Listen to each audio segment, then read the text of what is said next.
นี่โดนหน่อยโดนโดนงอกเลยนะไปแล้วไปแล้วไปแล้วไปแล้วไปแล้วไปแล้ว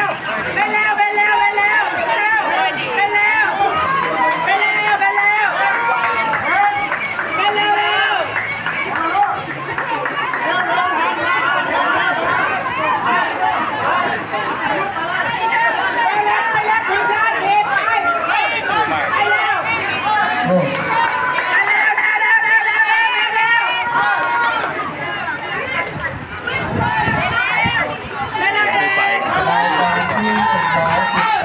ล้ว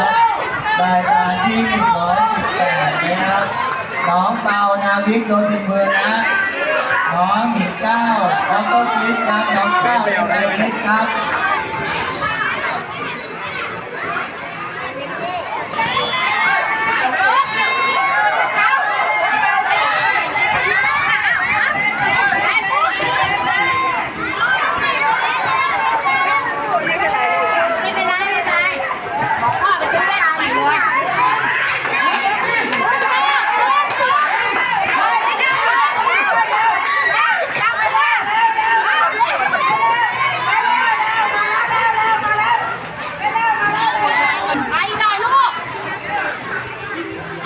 รายการที่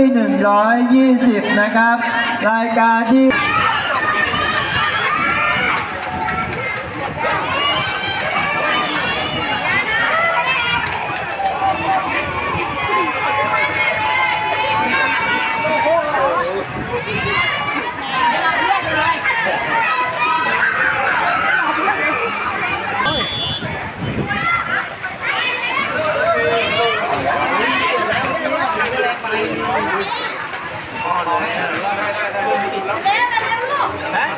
เร็วลูก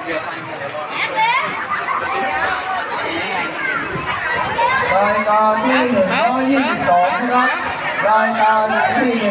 122ลูกที่1น้องเพชรครับน้องเพชรเร็วลูกที่2น้องแม็กซิมเร็วครับน้องแม็กซิมIXครับเร็ว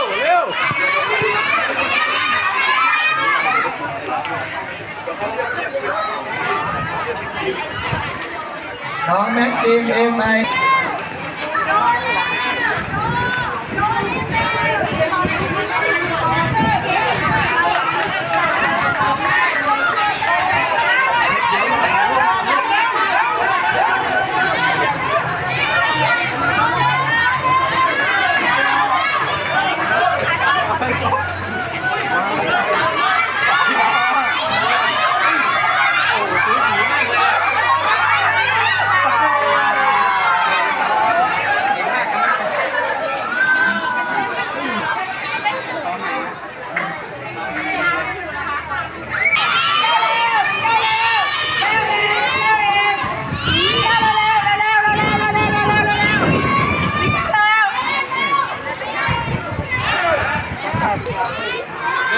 ต้องไปมองเขานั่นแหละ